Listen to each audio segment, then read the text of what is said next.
Hello दोस्तों, नमस्कार। मैं विवेक आप सभी का स्वागत करता हूं आपके अपने इस यूट्यूब परिवार में। तो आप सब कैसे हैं? उम्मीद करता हूं आप सब अच्छे होंगे, स्वस्थ होंगे और अपने एसएससी एमटीएस हवलदार एग्जाम की तैयारी काफ़ी अच्छे से कर रहे होंगे।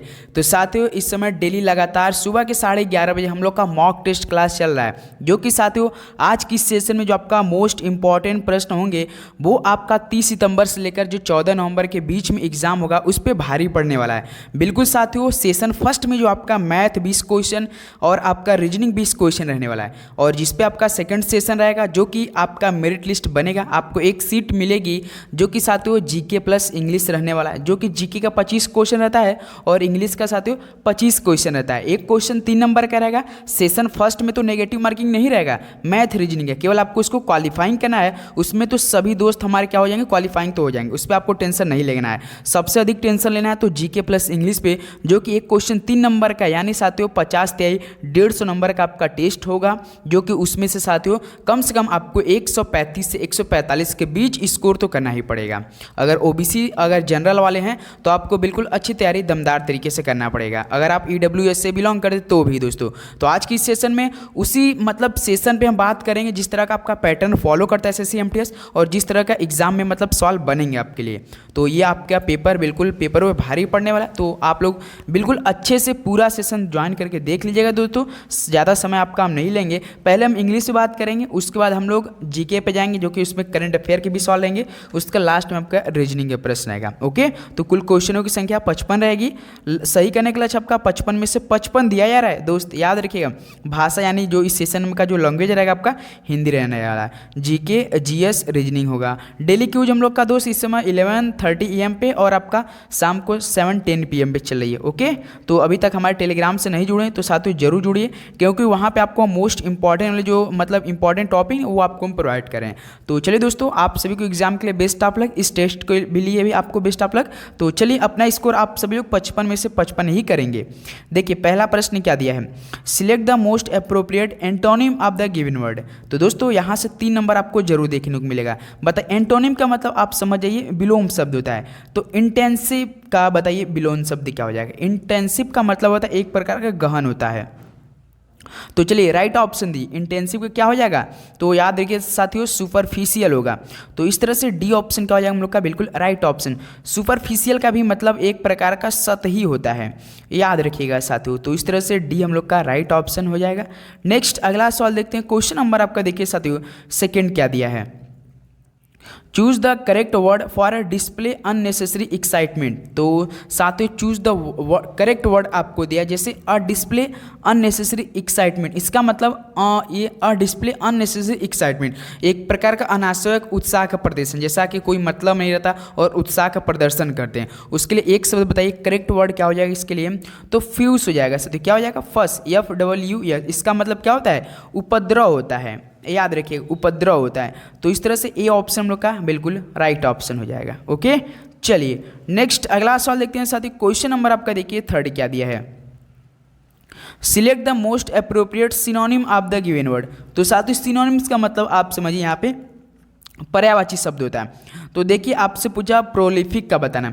पर्यायवाची शब्द वो शब्द होता है साथियों जो कि आपको बिल्कुल उसका सेम मीनिंग बताना होता है, मिलता जुलता बताना पड़ता है। जैसे प्रोलिफिक का मतलब होता है आपका उर्वर, क्या होता है, उर्वर होता है एक प्रकार का। चलिए इसका बताइए आप लोग सिनोनिम्स बताइए, राइट ऑप्शन क्या हो जाएगा। तो याद रखिए दोस्त, उर्वर का मतलब क्या होता है, एक प्रकार का दोस्त आपका उत्पादक एक प्रकार का हो जाएगा। तो अनप्रोडक्टिव तो होगा नहीं, अनसक्सेसफुल तो होगा नहीं, लेजी तो नहीं होगा, देखिए आपका प्रोडक्टिव हो जाएगा। ऑप्शन है यहाँ से क्या हो रहा है आपका, बिल्कुल करेक्ट ऑप्शन हो रहा है। ओके, उम्मीद करूँगा आप लोग अच्छे से समझ रहे होंगे और याद भी काफ़ी अच्छे से हो रहा होगा आपके। चलिए अगला सवाल देखते हैं दोस्त। क्वेश्चन नंबर आपका देखिए 4 क्या दिया है, बताइए क्वेश्चन नंबर 4 देखिए, select the most appropriate antonym of the given word. अब देखिए फिर से एंटोनिम आपसे पूछा, परनीसियस का मतलब क्या होता है। तो दोस्त याद रखिए एक प्रकार का हानिकारक होता है। क्या होता है, हानिकारक होता है। चलिए हानिकारक का एंटोनिम बताइए क्या हो जाएगा। तो फटाफट दीजिए राइट ऑप्शन सभी दोस्त, टाइम वेस्ट बिल्कुल भी नहीं करना है। एक प्रकार का दोस्त आपका कॉम्पैसिनोट होता है। क्या होता है, कॉम्पासिनोट होता है। तो यहाँ से डी ऑप्शन आपका सती कॉम्पापैसिनोट का मतलब क्या हो जाएगा, एक प्रकार का सहानुभूतिशील दयालु भी होता है, एक प्रकार का आपका करुणामय भी होता है। तो सी हम लोग यहाँ से डी क्या हो जाएगा, बिल्कुल राइट ऑप्शन हो जाएगा। ओके, चलिए अगला सवाल देखते हैं। क्वेश्चन नंबर आपका देखिए 5 क्या दिया है, select the most appropriate meaning of the given idiom. Idiom का मतलब क्या होता है दोस्त, याद रखिए ईडियम का मतलब होता है मुहावरा। हिंदी में आप तो काफ़ी मुहावरा करते होंगे ना, तो वही यहाँ पर दे रखा है आपका। जैसे चेंज ऑफ हार्ट, तो इसका मतलब क्या हो जाएगा, चेंज ऑफ हार्ट का ईडियम क्या हो जाएगा दोस्त, राइट ऑप्शन। एक प्रकार का मतभेद हो जाएगा साथियों। तो मतभेद जैसे आपका डिफरेंट ओपिनियन अबाउट समवन और समथिंग, एक प्रकार का मतभेद होता है। तो 5 का चेंज ऑफ हार्ट का ईडियम क्या हो जाएगा दोस्त आपका, डिफरेंट ओपिनियन अबाउट समवन और समथिंग। तो सी को यहाँ से क्या करें हम लोग, लॉक कर देंगे। ओके, चलिए नेक्स्ट अगला सवाल देखते हैं दोस्त। क्वेश्चन नंबर आपका देखिए 6 क्या दिया है। चलिए, which on one of the following word is correctly spelled. तो दोस्तों इनमें से कौन सा करेक्ट है वो आपका स्पेलिंग वाला बताना है। राइट ऑप्शन दीजिए। सभी दोस्त इंडिपेंडेंस ही दिख रहे हैं। तो चलिए ये सवाल आप सभी लोगों के लिए होमवर्क, क्योंकि दोस्त आपको इंडिपेंडेंस का स्पेलिंग आना चाहिए। यदि आप एसएससी एमटीएस एग्जाम क्रैक करने वाले हैं तो इंडिपेंडेंस का स्पेलिंग सबको आना चाहिए। ये सवाल आप लोग हमें कमेंट बॉक्स में देंगे, सभी दोस्त कमेंट बॉक्स में देंगे इस सवाल का राइट ऑप्शन। चलिए कमेंट बॉक्स में दीजिए क्या हो जाएगा इस सवाल का आपका बिल्कुल राइट ऑप्शन। ओके दोस्त, चलिए नेक्स्ट अगला सवाल देखते हैं। क्वेश्चन नंबर आपका देखिए 7 क्या दिया है। A list of name or thing in a special order. जैसा साथियों, a list of names or thing in a special order, किसी विशेष क्रम में नामों या चीज़ों की क्या करना है, सूची करना है। तो इसके लिए एक शब्द बताइए, डायरेक्टरी तो होगा नहीं। कैटलॉग का मतलब एक प्रकार का सूची तो होता है दोस्त, एक प्रकार का सूची। तो यही आपसे पूछ रहा है, जैसे किसी विशेष क्रम में आपका नाम हो या किसी चीज़ों की, जैसे स्पेशल थिंग है तो इसका आर्डर में होना चाहिए, तो कैटलॉग ही हो जाएगा, सूची एक प्रकार का बनाया जाता है। तो बी ऑप्शन यहाँ से क्या हो जाएगा हम लोग का बिल्कुल राइट ऑप्शन हो जाएगा। ओके दोस्त, चलिए नेक्स्ट अगला सवाल देखते हैं। क्वेश्चन नंबर आपका देखिए 8 क्या दिया है।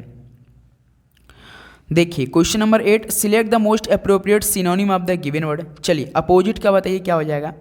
तो अपोजिट का एक प्रकार क्या होता है दोस्त, आपको इसका अपोजिट विरोधी, विलोम, जैसा आप विलोम शब्द करते हैं ना अपोजिट, तो इसका मतलब अपोजिट नोटिसेबल होगा, बिल्कुल नहीं। सिनोनिम्स मतलब मिलता जुलता होना चाहिए। कंस्पिकस नहीं होगा, एंटागोनिस्टिक हो जाएगा दोस्त। अब एंटागोनिस्टिक का मतलब समझिए आप लोग, एक प्रकार का विरोधी होता है। क्या होता है दोस्त, एक प्रकार का विरोधी होता है। तो अपोजिट का यानी सिनोनिम्स आपका मिलता जुलता बनाना पड़ता है, पर्यायवाची मिलता जुलता बताना पड़ता है। तो इस तरह से अपोजिट के क्या हो जाएगा, ध्यान देंगे से तो एंटागोनिस्टिक होता है। तो सी ऑप्शन हम लोग का बिल्कुल यहाँ से राइट ऑप्शन हो जाएगा। ओके, चलिए अगला सवाल देखते हैं। क्वेश्चन नंबर आपका देखिए 9 क्या दिया है। A person who is recovering from an illness. तो साथियों एक व्यक्ति जो रिकवरिंग फ्रॉम इलनेस, ये किसी बीमारी से क्या हो रहा है, उबर रहा हो, मतलब सही हो रहा है। तो उसके लिए एक शब्द बताइए क्या हो जाएगा, राइट ऑप्शन दीजिए। करेक्ट ऑप्शन इनवैलिड, सॉरी और कॉन्वालेसेंट। इसका मतलब क्या होता है दोस्त, इसका मतलब होता है अच्छा हो जाने वाला। कॉन्वालेसेंट का मतलब क्या होता है दोस्त, अच्छा हो जाने वाला। ध्यान देंगे साथियों, अच्छा हो जाने वाला। इंग्लिश दोस्त आप सोचेंगे वही सही है, लेकिन दोस्त जस्ट उसके विपरीत हो जाता है। तो आप लोग बिल्कुल ध्यान से इंग्लिश का क्वेश्चन करेंगे, बिल्कुल आपको ऐसा ही पेपर देखने को मिलेगा, बिल्कुल ऐसा ही पैटर्न पे आपका प्रश्न बनेंगे आपके पेपर में। ओके दोस्त, चलिए अगला सवाल देखते हैं। क्वेश्चन नंबर आपका देखिए 10 क्या दिया है। भाई साहब कितने एंटोनिम्स हैं यार इस सेशन में। Select the most appropriate antonym of the given word. Fixation का एंटोनिम बताइए, राइट ऑप्शन दिए। एक प्रकार का फिक्स करना, निर्धारित करना, स्थिरीकरण करना होता है। तो इसका राइट ऑप्शन बताइए एंटोनिम। इसका जस्ट आप लोग क्या बताइए, इनडिफरेंस हो जाएगा। क्या हो जाएगा दोस्त, इनडिफरेंस हो जाएगा। बी ऑप्शन बिल्कुल राइट। इनडिफरेंस का मतलब आपका विरक्ति, उपेक्षा, एक प्रकार का उदासीनता भी होता है। तो यहाँ से बी ऑप्शन क्या हो जाएगा हम लोग का बिल्कुल राइट ऑप्शन होने वाला है। ओके दोस्त, चलिए अगला सवाल देखते हैं। क्वेश्चन नंबर आपका देखिए 11। कल ही हमने आपको बता दिया कि अब यहाँ से आपको डेली 11:30 AM पे मॉक टेस्ट वाला भी प्रश्न हम कराने वाले हैं। तो आप लोग बिल्कुल तैयार रहिएगा दोस्तों, अच्छे से चैनल पे नहीं तो सब्सक्राइब करके नोटिफिकेशन ऑन करिएगा, तभी आपको डेली क्लास मिलेगी। देखिए क्वेश्चन नंबर 11 क्या है, find the correct meaning of the idiom. भाई सब मिस द बोट क्या हुआ, नाव छूट गई, तो इसका क्या मतलब मिस द चांस हो जाएगा। ऑप्शन ए क्या हो जाएगा, बिल्कुल राइट ऑप्शन हो जाएगा। बिल्कुल सर जी, ये तो बिल्कुल अच्छे समझ में आ गया। चलिए अगला सवाल देखते हैं दोस्त। क्वेश्चन नंबर आपका देखिए 12 क्या दिया है। Which one of the following word is correctly spelled. तो साथियों which one of the following word is correctly spelled, तो इनमें से कौन सा है। देखिए सब साथियों एसिसिनेशन का लिखा है, इसका मतलब हत्या। तो हत्या वाला का स्पेलिंग क्या होता है, तो याद रखिए दोस्त, जो हत्या जिस माने होता है ना उसका स्पेलिंग ESSA और उसका SSI होता है, NATION।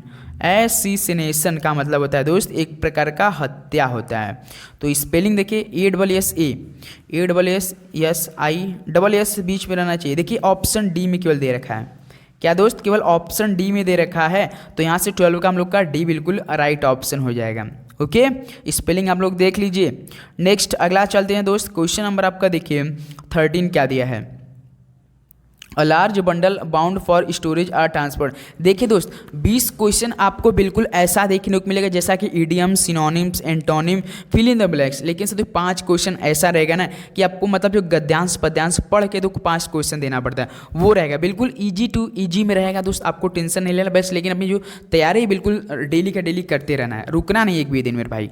जैसे a large bundle bound for storage or transport, इसका कहने का मतलब जो भंडारण या परिवहन के लिए साथियों बंधा हुआ एक बड़ा बंडल किसी साथियों भंडारण के लिए या परिवहन के लिए जो जाता है कुछ बंधा हुआ एक प्रकार का बड़ा बंडल, तो क्या हो जाएगा, बंच हो जाएगा, बैरल, बेल या बेबी।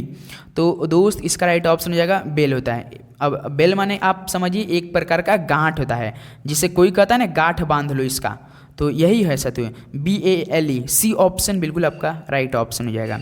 चलिए दोस्त अगला सवाल देखते हैं, क्वेश्चन नंबर आपका देखिए 14 क्या दिया है, select the most appropriate synonym of the given word, fetish. चलिए दोस्त फेटिस का आप लोग बताइए, एक प्रकार का जड़ वस्तु होता है फेटिस का, तो सिनोनिम्स इसका क्या हो जाएगा। तो याद रखिए दोस्त राइट ऑप्शन क्या हो जाएगा, डिजायर हो जाएगा। क्या हो जाएगा, डिजायर हो जाएगा। फेटिस का क्या हो जाएगा, सिनोनिम्स, तो आपका डिजायर हो जाएगा। सी ऑप्शन बिल्कुल राइट ऑप्शन हो जाएगा। चलिए दोस्त अगला सवाल देखते हैं, क्वेश्चन नंबर आपका देखिए 15 क्या दिया है। अब देखिए करंट अफेयर का सवाल आपको मिलेगा, उसके बाद जीके के सवाल मिलेगा। अक्टूबर 2028 में ऑस्ट्रेलिया और न्यूजीलैंड किस आईसीसी आयोजन की सह मेजबानी करेंगी। तो साथियों अक्टूबर 2028 में ऑस्ट्रेलिया और न्यूजीलैंड किस आईसीसी आयोजन की सह मेजबानी करेंगी। तो याद रखिए जो आईसीसी पुरुष T20 विश्व कप होगा ना 2028 में, ये आपका ऑस्ट्रेलिया और न्यूजीलैंड मतलब सह मेजबानी करेंगे। ऑप्शन क्या हो जाएगा यहाँ सबका बिल्कुल राइट ऑप्शन। चलिए दोस्त एक सवाल हम आपसे पूछना चाहेंगे, 2024 वाला जो आईसीसी क्रिकेट वर्ल्ड कप हुआ था वो किस देश में किया गया था और किस देश के बीच फाइनल मैच खेला गया था और उस फाइनल मैच में कौन टीम विजयी हुआ था। चलिए कमेंट बॉक्स तीनों का जवाब बताएं, किस देश में हुआ था, किस देश के बीच फाइनल हुआ था और फाइनल में किस टीम ने जीता था और किस टीम को हरा कर। चलिए बताइए। क्वेश्चन नंबर आपका देखिए दोस्त 16 क्या दिया है, निम्नलिखित में से कौन युग में सही सुमेलित है। रंगास्वामी कप तो आपका होता है किससे, हॉकी से होता है, लेकिन यहाँ पे पोलो दे रखा है। रंगास्वामी याद रखिए दोस्त हॉकी से संबंधित है। रॉवर्स कप आपका फुटबॉल से बिल्कुल करेक्ट है, तो इसका मतलब रॉवर्स कप, इनमें केवल दो सही है। देखिए 16 का सी ऑप्शन हो जाएगा, केवल 2 सही आपका है। सही सुमेलित पूछा तो रंगास्वामी कप पोलो से नहीं होता है, हॉकी से होता है, ये आपको ध्यान रखना है। रोवर्स कप फुटबॉल जो कि बिल्कुल सही है, तो केवल 2 को हम लोग लॉक करेंगे। ओके चलिए अगला सवाल देखते हैं दोस्त, क्वेश्चन नंबर आपका 17 देखिए क्या दिया है। 1828 में जब ब्रह्म समाज स्थापना हुई थी उसका प्राथमिक उद्देश्य क्या था। तो साथियों 1828 में जब ब्रह्म समाज की स्थापना हुई थी तो उसका प्राथमिक उद्देश्य क्या था। तो याद रखिए दोस्त उपनिषदों और हिंदू परंपरागत पर क्या करना था, जोर देना था। तो सी को यहाँ से क्या करेंगे हम लोग लॉक कर देंगे, उपनिषदों और आपका हिंदू परंपराओं पर जोर देना था। चलिए अगला सवाल देखते हैं, क्वेश्चन नंबर आपका देखिए दोस्त 18 क्या दिया है, निम्नलिखित में से कौन भारतीय संविधान की गैर संघीय विशेषता है। तो साथियों निम्नलिखित में से कौन भारतीय संविधान की गैर संघीय विशेषता है। तो याद रखेंगे दोस्त एक प्रकार का एकल संविधान है, तो बी ऑप्शन क्या हो रहा है हम लोग का बिल्कुल राइट ऑप्शन हो जाएगा। नेक्स्ट अगला बताइए साथियों, क्वेश्चन नंबर आपका देखिए 19 क्या दिया है, भारतीय संविधान में मौलिक अधिकारों के विचार को किस देश के संविधान से लिया गया है। तो साथियों भारतीय संविधान में जो मौलिक अधिकारों के विचार है वो किस देश के संविधान से लिए गए हैं। तो याद रखिए दोस्तों ये प्रकार का संयुक्त राज्य अमेरिका के संविधान से लिया गया है, तो डी ऑप्शन क्या हो रहा है बिल्कुल राइट ऑप्शन हो जाएगा। उम्मीद करूंगा साथियों आपको हर एक प्रश्न काफ़ी अच्छे से याद हो रहेंगे और समझ भी आ रहे होंगे। ओके दोस्तों अपना फीडबैक जरूर दिया कीजिए दोस्तों। चलिए देखते हैं अगला सवाल, क्वेश्चन नंबर आपका देखिए 20 क्या दिया है, निम्नलिखित में से कौन सा धन का कार्य नहीं है। तो साथी कौन सा धन का कार्य नहीं है इनमें से।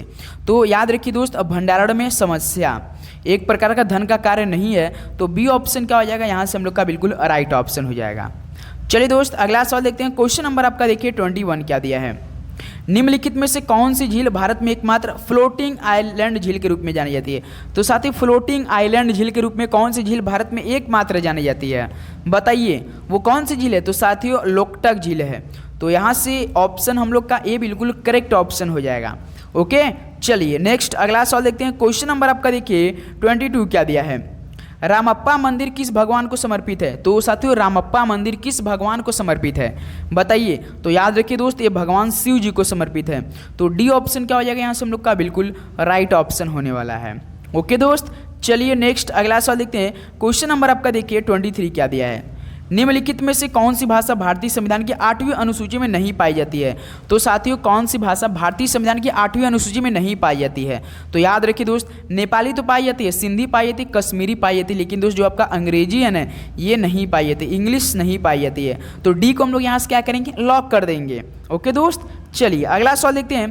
क्वेश्चन नंबर आपका देखिए 24 क्या दिया है, बताइए मुगल प्रशासन के दौरान सेना के मुखिया को किस नाम से जाना जाता था। तो साथियों मुगल प्रशासन के दौरान सेना के मुखिया को किस नाम से जाना जाता था। तो याद रखिए दोस्त, मीर बख्शी के नाम से जाना जाता था। तो सी ऑप्शन क्या हो जाएगा यहाँ से, आपका बिल्कुल राइट ऑप्शन हो जाएगा। चलिए अगला सवाल देखते हैं। साथ ही क्वेश्चन नंबर आपका देखिए 25 क्या दिया है, भारत छोड़ो आंदोलन के दौरान बॉम्बे के ग्वालियर टैंक मैदान में भारतीय राष्ट्रीय कांग्रेस का झंडा फहराने के लिए किसे जाना जाता था।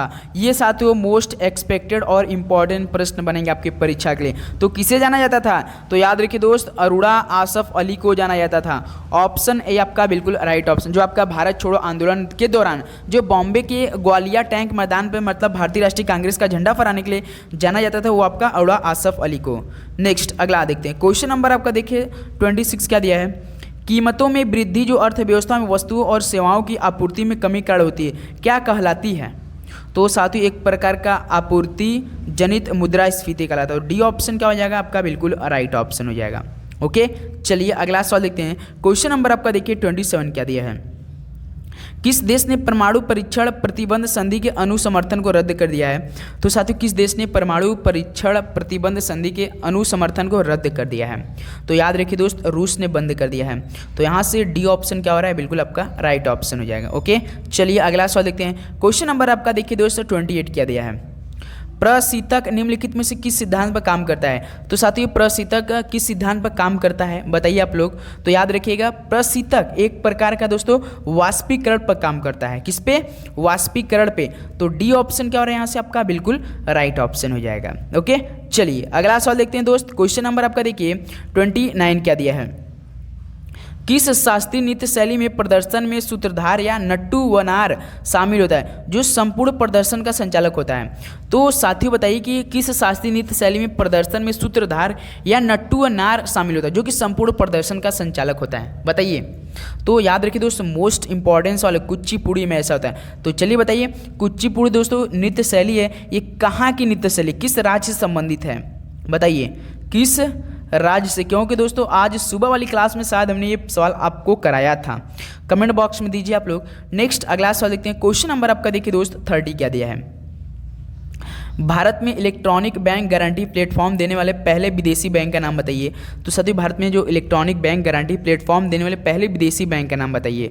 तो याद रखिए दोस्त HSBC बैंक होता है। ऑप्शन ही क्या हो जाएगा यहाँ सबका बिल्कुल राइट ऑप्शन। आप सोच रहे होंगे साथियों मॉक टेस्ट में इतना कठिन सवाल, बिल्कुल भाई आपके मॉक टेस्ट में स्कोर नहीं बन पा रहे। मैं देख रहा हूँ दोस्त, मैं भी मॉक टेस्ट दे रहा हूँ लेकिन मेरा भी स्कोर नहीं बन पा रहा है, इसलिए हम आपको भी प्रोवाइड करें क्या आप लोग का स्कोर बन पा रहा है। इसलिए आप लोग ईमानदारी से बताइएगा आप सभी कितना स्कोर बन पा रहा है। याद रखिएगा दोस्तों सेशन फर्स्ट आपका, सेशन सेकंड 2 आपका एक ही दिन पेपर हो जाएगा, जो कि 1.5 घंटा आपको बैठना है आपके कंप्यूटर पे।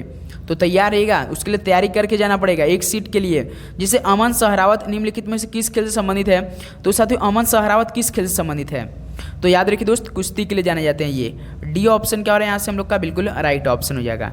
नेक्स्ट अगला देखते हैं दोस्त। क्वेश्चन नंबर आपका देखिए 32 क्या दिया है, डेवलपमेंट एज फ्रीडम पुस्तक के लेखक भारतीय अर्थशास्त्री हैं। तो साथियों डेवलपमेंट एज फ्रीडम पुस्तक के लेखक भारतीय अर्थशास्त्री कौन है बताइए आप लोग। तो याद रखिए दोस्त अमर्त्य सेन हैं।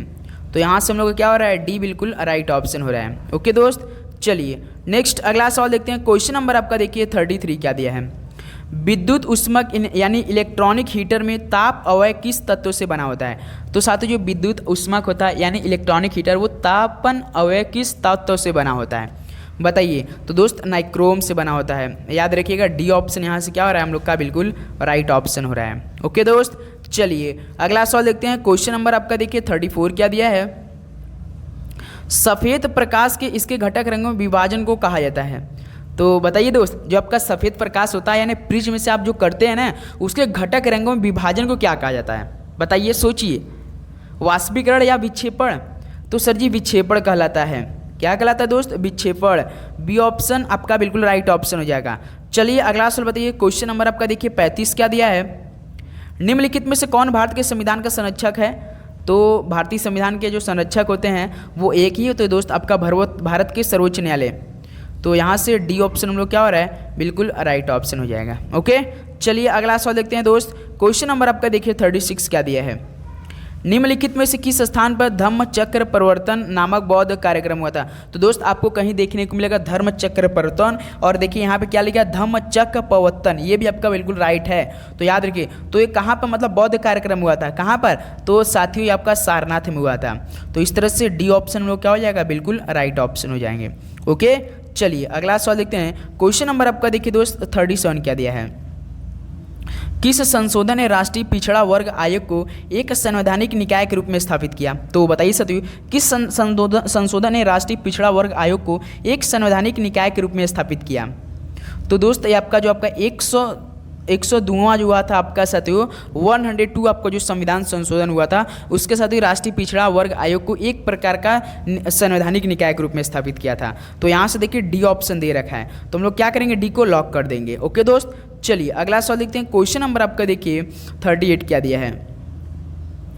लार में निम्नलिखित में से कौन सा एंजाइम पाया जाता है? तो साथियों लार में कौन सा एंजाइम पाया जाता है? मोस्ट इंपॉर्टेंट सवाल है दोस्ती, तो टैलिन पाया जाता है, याद रखिएगा दोस्तों। इस तरह से हम लोग का सी ऑप्शन क्या हो रहा है? बिल्कुल राइट ऑप्शन हो जाएंगे। नेक्स्ट अगला सवाल देखते हैं दोस्त। क्वेश्चन नंबर आपका देखिए 39 क्या दिया है? निम्नलिखित में से कुषाण वंश का शासक नहीं था। इनमें साथियों कौन कुषाण वंश का शासक नहीं था? तो बताइए 39 का। देखिए वशिष्ठ तो था साथियों, वासुदेव भी थे, हुविष्क थे, लेकिन दोस्त आपका नहपान नहीं था। नहपान नहीं था, ऑप्शन ए क्या हो जाएगा? बिल्कुल राइट ऑप्शन हो जाएंगे। नेक्स्ट अगला होता है साथियों क्वेश्चन नंबर आपका देखिए 40 क्या दिया है? चंदावर का युद्ध यानी चंदावर का युद्ध कब हुआ था साथियों? 1194 में हुआ था। याद रखिए 1194 हुआ था, तो किसके बीच हुआ था ये चंदावर का युद्ध? 1194, तो किसके बीच हुआ था दोस्त? तो याद रखिए दोस्त ये हुआ था आपका जयचंद और मोहम्मद गौरी के बीच में। किसके बीच में? जयचंद और मोहम्मद गौरी के बीच में। तो इस तरह से बी ऑप्शन क्या हो जाएगा हम लोग का? बिल्कुल राइट ऑप्शन हो जाएगा। ओके दोस्त, उम्मीद करूँगा आप लोग हर एक प्रश्न काफ़ी अच्छे से याद हो रहा होगा, आपका कोई भी दिक्कत नहीं होगी, क्योंकि दोस्त आपको बिल्कुल आसान भाषा में हम क्लास डेली का डेली प्रोवाइड कर रहे हैं, एकदम बिल्कुल सही डायरेक्शन में दे, जिस तरह का आपका एसएससी एमटीएस एग्जाम में सॉल्व बनते हैं। तो आप लोग तैयारी का देखिए। क्वेश्चन नंबर आपका 41 क्या दिया है दोस्त?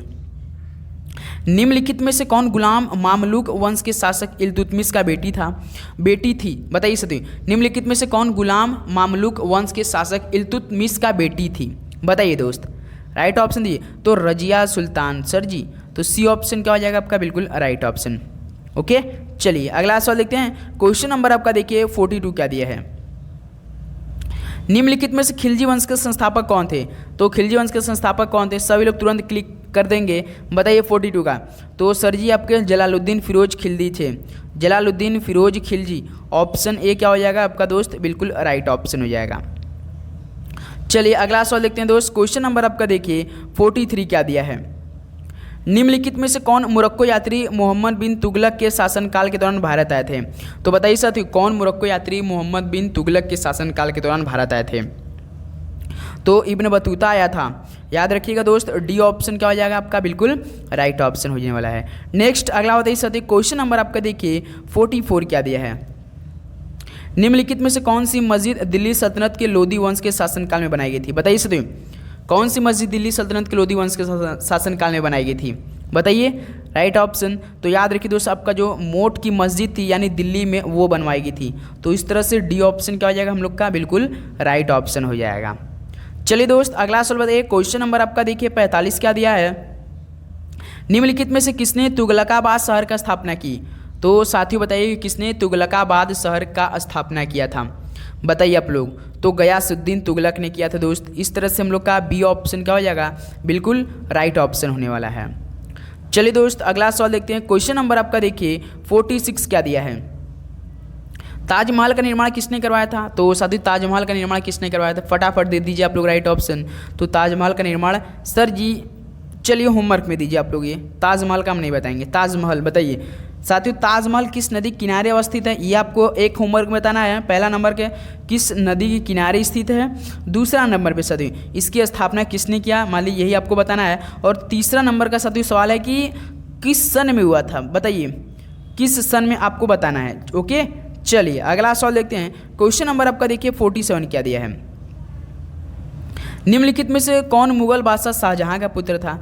तो कौन साथियों बादशाह शाहजहां का पुत्र था, मुगल बादशाह शाहजहां का पुत्र तो कौन था, तो सर जी औरंगजेब था। तो इस तरह से हम लोग का सी ऑप्शन क्या हो रहा है साथियों, बिल्कुल राइट ऑप्शन हो जाएगा। नेक्स्ट अगला चलते हैं दोस्त। क्वेश्चन नंबर आपका देखिए 48 क्या दिया है।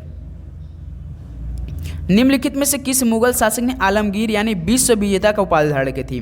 तो साथियों किस मुगल शासक ने आलमगीर विश्व विजेता का उपाधि धारण की थी, बताइए आप लोग। तो सर जी औरंगजेब ने किया था, ऐसा याद रखिए औरंगजेब ने क्या किया था, आलमगीर यानी विश्व विजेता का उपाधि धारण की थी दोस्त। तो इस तरह से हम लोग का बी यहाँ से क्या हो जाएगा, बिल्कुल करेक्ट ऑप्शन हो जाएगा।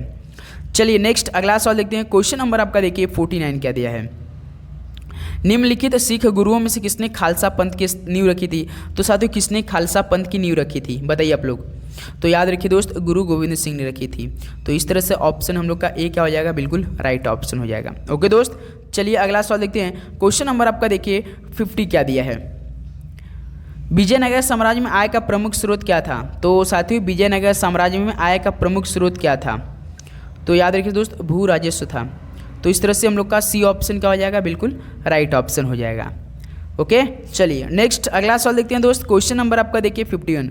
भाई साहब अब तो रीजनिंग का सवाल, जैसे कायर का संबंध निर्भीक है तो आक्रामक का संबंध कायर निर्भीक, आक्रामक यानी विनम्र हो जाएगा, जस्ट अपोजिट। तो बी ऑप्शन क्या हो जाएगा यहाँ से आपका, बिल्कुल राइट ऑप्शन। कायर का मतलब निर्भीक डरा हुआ, आक्रामक मतलब बहुत खतरनाक, तो उसके लिए क्या हो जाएगा अपोजिट, विनम्र हो जाएगा। तो बी ऑप्शन क्या हो जाएगा यहाँ से हम लोग का, बिल्कुल राइट ऑप्शन हो जाएगा। ओके दोस्त चलिए अगला सवाल देखते हैं। क्वेश्चन नंबर आपका देखिए 52 क्या दिया है।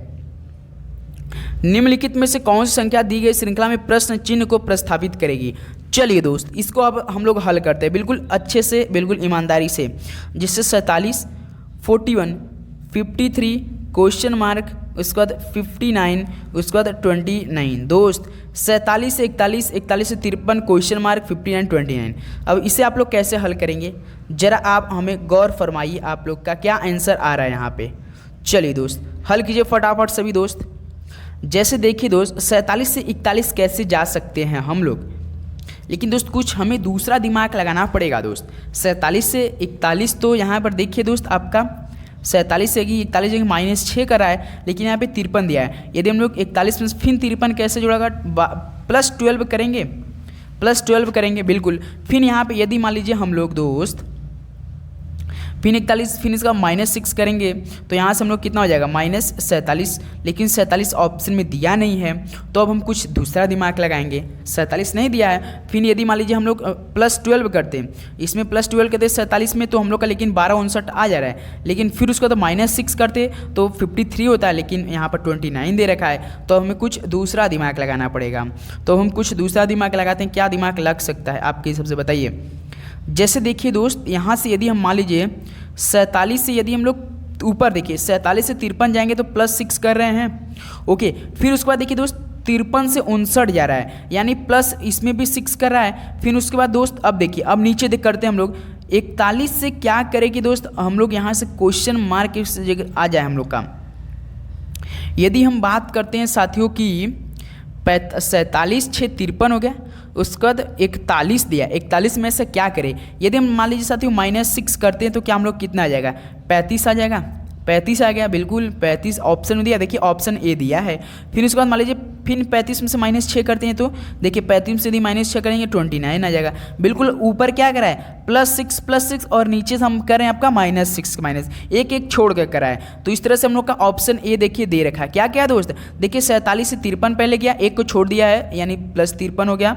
उसके बाद 53 में फिर +6 किया 59 हो जाएगा। फिर हम नीचे किए 41 से -6 किए तो कितना हो जाएगा 35, फिर यहाँ पे क्वेश्चन मार्क कीजिए, क्या आ जाएगा हम लोग का 35, 35 से फिर -6 कर दिए तो हम लोग कितना आ गया 29 आएगा। बिल्कुल समीकरण हम लोग का बिल्कुल सही बन गया, श्रृंखला भी बिल्कुल सटीक मिल गया। तो इस तरह से क्या हो जाएगा, ऑप्शन ए हम लोग का क्या हो जाएगा 35 बिल्कुल दोस्त हमारा राइट ऑप्शन हो जाएगा। बिल्कुल सटीक से आप लोग समझ गए होंगे। ओके दोस्त, चलिए अगला सवाल देखते हैं। क्वेश्चन नंबर आपका देखिए दोस्त 53। रीजनिंग के जितने भी प्रश्न करेंगे ना आपको 20-20 क्वेश्चन मिलेगा साथियों। 20 क्वेश्चन आपका रीजनिंग रहेगा, 20 क्वेश्चन आपको मैथ। यदि आपको मान लीजिए 20 क्वेश्चन में से 12 क्वेश्चन जनरल से तो आपको अब आ रहा है तो पूरा 12 कर दिए, मैथ मत टच भी ना कीजिए तो भी कोई दिक्कत नहीं होगा, उसमें पास फेल हो गए कोई जरूरत नहीं। आप केवल 40 में से मिला कर कीजिए आप, या तो केवल एक सब्जेक्ट का दीजिए। अगर ओबीसी तो 10 क्वेश्चन करना पड़ेगा, अगर SC ST से हैं तो साथियों आपको 8 क्वेश्चन करना पड़ेगा, जनरल से तो 12 क्वेश्चन। वही हम सॉल्व करेंगे जो आपके पेपर में कन्फर्म आएगा। देखिए क्वेश्चन नंबर 53 क्या दिया है, चलिए इससे हल करते हैं दोस्त। क्या रहा है आप सभी का, जैसे यदि A को प्लस दर्शाता है, B को गुणा दर्शाता है, C को माइनस और D भाग दर्शाता है तो निम्नलिखित समीकरण का मान क्या होगा। चलिए जैसे आपका प्रश्न यहाँ पर दे रखा है तो इन समीकरणों में हम हल रखते हैं। जैसे देखिए 22 B को क्या दर्शा रहा है, B को गुणा तो B की जगह हम लोग गुणा रख देते हैं। उसके बाद 13 C को क्या दर्शा रहा है दोस्त, C को मैंने ध्यान से देखते रहे, C को क्या दर्शा रहा है माइनस। देखिए यहाँ पे प्रश्न में देखते रहिएगा, C को माइनस दर्शा रहा है तो 120। उसका D देखिए, D को क्या दर्शा रहा है, D को भाग दर्शा रहा है तो D को हम लोग भाग कर दें। A को क्या दर्शा रहा है, A को प्लस, तो A की जगह हम लोग क्या देंगे प्लस। अब चलिए अब इसको हल करते हैं। अब इसका नियम क्या लगाएंगे हम लोग, बॉडमास का नियम लगाएंगे। तो बॉडमास का नियम पहले ब्रैकेट ऑफ, लेकिन यहाँ पे ब्रैकेट ऑफ नहीं दिया है तो उसके बाद हम लोग डिवाइड, मल्टीप्लीकेशन, एडिशन, सब्ट्रैक्शन। चलिए इसको पहले देखिए, अब पहले इसको हल कर लेते हैं। 30 का भाग जब 120 में देंगे तो कितना आएगा 4 आ जाएगा यहाँ से। ओके चलिए इसको कर लेते हैं, 22 × 13 -4 और यहाँ पे आपका 4 यहाँ पे है दोस्त, यहाँ पे हम लिख दिए, सॉरी यहाँ पे मान लीजिए 4 यहाँ है और उसके बाद प्लस 42 है। उसके बाद 22 इंटू कितना हो जाएगा दोस्त आपका 13 है ना मेरे भाई, 13 है। 22 × 13 क्या हो जाएगा आपका 13 दूना 26, 13 दूना 26 खींचा 2, 13 दूना 26, 2 28, 286 - 4 + 42। अब 286 अब 42 जोड़िए, पहले ऐड करेंगे, ऐसा नहीं कि मान लीजिए आप मतलब समीकरण सही से मतलब मेथड में करेंगे तभी, जैसे आप यहाँ से भी माइनस कर सकते हैं। 286 से -4 कहेंगे तो आपका आंसर तो आ जाएगा, लेकिन दोस्त जब बड़ा क्वेश्चन आएगा ना तो आपको वहाँ फंस सकते हैं आप लोग। इसलिए यहाँ पर देखिए प्लस 286 है ना, तो इसको पहले प्लस 286 में 42 को ऐड कीजिए, कितना आएगा आपका यहाँ से। तो देखिए 6 2 8 और 8 4 12 का 2 हाथ में लगा 1 2 1 3, कितना रहा दोस्त 328। 328 में से दिए -4 को घटाएंगे तो हम लोग कितना आ जाएगा 324 आ जाएगा। तो देखिए ऑप्शन ए दे रखा है आपका, ऑप्शन ए क्या हो जाएगा हम लोग का बिल्कुल राइट ऑप्शन। कुछ भी नहीं करना था दोस्त, केवल आपका बॉडमास का नियम लगाना था। जो आपका साइन दिया है, जो मतलब अल्फ़ाबेट है, जो वर्ड है वो क्या इंडिकेट कर रहा है प्रश्न के हिसाब से, उसमें आपको रख कर बस वही बॉडमास के नियम हल कर देना है। ओके दोस्त, चलिए अगला सवाल देखते हैं। क्वेश्चन नंबर आपका देखिए 54 क्या दिया है। चलिए दोस्त इस सवाल का आप लोग फटाफट हल करेंगे। हृदय का संबंध, जो संबंध कार्डियोलॉजी से, वही संबंध ब्रिक का संबंध किससे हो जाएगा। तो साथियों बताइए राइट ऑप्शन। हृदय का संबंध क्या होता है, क्या होता है, हृदय की बीमारी से ये संबंधित, बीमारी से संबंधित रखता है, असामान्यताओं से संबंधित है। एक प्रकार का जो हृदय का होता है ना साथियों, एक प्रकार की बीमारी जो कार्डियोलॉजी है ना, एक प्रकार का असामान्यताओं से संबंधित रखता है। तो इसी प्रकार ब्रिक का संबंध क्या हो जाएगा, तो सभी को पता होगा क्या हो जाएगा। नेफ्रोलॉजी क्या हो जाएगा, किडनी के क्या होता है दोस्त, एक प्रकार का स्टडी होता है। तो ब्रिक मतलब नेफ्रोलॉजी क्या होता है, किडनी का क्या होता है दोस्त, एक प्रकार का स्टडी होता है। तो सी ऑप्शन क्या करेंगे हम लोग यहाँ से, बिल्कुल राइट ऑप्शन हो जाएगा। किडनी का स्टडी किसे बोलते हैं, यानी ब्रिक का स्टडी किसे बोलते हैं, नेफ्रोलॉजी को बोलते हैं। तो सी ऑप्शन क्या करेंगे यहाँ से हम लोग लॉक कर देंगे। ओके चलिए अगला सवाल देखते हैं। क्वेश्चन नंबर आपका देखिए 55 क्या दिया है। यदि डेयर को 1083 के रूप में कूटबद्ध किया गया और फेट को 2093 के रूप में कूटबद्ध किया गया, तो फेयर को किस प्रकार कूटबद्ध किया जाएगा। तो दोस्त आपको बिल्कुल इसमें हम बिना प्रश्न उठाए मतलब पेन उठाए आपको हल करा दे। जैसे देखिए आपको फेयर दिया है ना, यहाँ पे हमसे फेयर का पूछा है। अब देखिए डेयर में देखिए, जैसे आप फेयर है ना, तो फेयर का पहला अक्षर उठाइए। फेयर में पहला अक्षर यफ है, तो यफ देखिए कौन सा प्रश्न में दिया है, डेयर में तो यफ है नहीं, यफ में देखिए यफ को पहला नंबर क्या है 2 है, तो इसके सामने 2 लिख दीजिए। उसके बाद ए देखिए, फेयर में दूसरा देखिए ए दिया है तो ए लिखिए यहाँ पे, आप देखिए ए साथियों। अब डेयर में देखिए भी आपका ए है और फेट में भी ए है, तो ए में देखिए साथियों जीरो, इसमें भी डेयर में भी ए के स्थान पे जीरो है और फेट में भी ए के स्थान पे जीरो है, तो ए की जगह हम लोग जीरो लिख देंगे। उसका देखिए आर दिया है। अब तीसरा नंबर फेयर में आर देखिए, आर देखिए, आर देखिए, इसमें भी आर, फेट में तो आर मतलब आर नहीं है, डेयर में लेकिन आर है, तो कौन सा नंबर पे 8 नंबर पे है, तो आर की जगह हम लोग 8। 208 किसी ऑप्शन में है, 208 देखिए ऑप्शन ए में दिया है, पूरा हल करने की भी जरूरत नहीं है। और मान लीजिए ई को भी आप लोग हल कर लीजिए, ई का नंबर देखिए क्या हो जाएगा, डेयर में भी ई है और आपका फेट में भी ई नंबर है, तो ई देखिए इसमें भी 3 होगा, इसमें भी 3 है, तो 2000 आपका कितना हो जाएगा, 83 हो जाएगा। कितना हो जाएगा दोस्त, 2083 हो जाएगा। देखिए ऑप्शन ए दे रखा है। बताइए कोई दिक्कत परेशानी हुई तो आप हमें प्लीज़ कमेंट बॉक्स में बताइए। चलिए दोस्त बताइए आप लोग, कोई दिक्कत परेशानी हो तो बताइए, समझने का कोई दिक्कत, ऐसा प्रश्न है जो मतलब 2 दिया हो तो दोस्तों आपको केवल देख कर ही करना रहता है। ओके दोस्त, चलिए दोस्त क्या आप हमें 2 से 3 सवाल आप लोगों के लिए होमवर्क में हम छोड़ दें, बताइए। चलिए दोस्त 1-2 सवाल आप सभी लोगों के लिए होमवर्क में रहेगा। जैसे मान लीजिए हम दे रहे हैं आपको होमवर्क में, नोट कीजिए, रीजनिंग के ही प्रश्न आपको होमवर्क में देंगे जो आपका साथियों आया हुआ है सवाल। मान लीजिए हम आपको दे दें साथियों, क्या दे दें हम आपको, पहला क्वेश्चन होमवर्क में नोट डाउन कीजिएगा, 24, एक प्रकार का आपका 25, और उसके बाद 33, उसका साथियों 60, उसके बाद क्वेश्चन मार्क लीजिए, उसके बाद आपका 249। इसको हल करके बताइए इस क्वेश्चन मार्क की जगह क्या आ जाएगा। ऑप्शन भी आपको दे ही देते हैं, जैसे मान लीजिए 147, ऑप्शन बी आपका ले लीजिए आप लोग कितना रहेगा तो 133, और ऑप्शन सी आपका मान लीजिए 121, और ऑप्शन आपका डी कितना रहेगा साथियों 124। चलिए इस सवाल को आप लोग हमें हल करके कमेंट बॉक्स में तुरंत बताएंगे, तुरंत नहीं बताएंगे, 5 मिनट ले सकते हैं समय, कोई दिक्कत नहीं है, ज़्यादा समय आपके पास है, आप बिल्कुल अच्छे से हल करके हमें बताएंगे। तो दोस्तों आज की सेशन में पूरे आपका 55 सवाल कंप्लीट हुआ। तो बताइए आप सभी कितना स्कोर बना, आपको शुरू में ही दे दिया गया था 55 सवालों का टारगेट, तो बताइए आप सभी कितना स्कोर बना। एक बार सभी दोस्त आप अच्छे से बताएंगे, सभी लोग नेगेटिव मार्किंग के साथ, बिल्कुल रीजनिंग को छोड़ देंगे क्योंकि रीजनिंग में नेगेटिव मार्किंग नहीं रहेगा, तो इसलिए नेगेटिव को अलग करके बताइएगा आपका उस जीके और इंग्लिश से कितना स्कोर बन पाया। चलिए सभी दोस्त बताएंगे। तो आप सभी का बेस्ट स्कोर आया, बिल्कुल सभी को बेस्ट ऑफ लक, बहुत अच्छा आप सभी का कमेंट आ रहा है। तो चलिए दोस्त इस सेशन को यहीं पे समाप्त करते हैं। तो एक बार अपना फीडबैक जरूर दीजिएगा, डेली आप अच्छे से रिवीजन कीजिए, अच्छे से मेहनत कीजिए, अच्छे से पढ़ाई करते रहिए, रिवीजन मॉक टेस्ट जरूर लगाते रहिए दोस्त। तो बताइए अब चैनल पे जितने हमारे नए भाई हैं तो जरूर सब्सक्राइब कर लीजिए, क्योंकि आप ही लोग के लिए डेली 11:30 और शाम को 6:30 PM पे क्लास चल रही है। ओके दोस्त, तो चलिए मिलते हैं एक और नया सेशन साथ शाम को 6:30 PM पे। सभी को एग्जाम के लिए बेस्ट ऑफ लक, पढ़ाई करते रहिए, अपना ख्याल रखिए, माता पिता का ख्याल रखिए, अच्छे से रहिए, स्वस्थ रहिए, आपका दिन मंगलमय हो। तो पढ़ाई करते रहिए, ऑल द वेरी बेस्ट, धन्यवाद।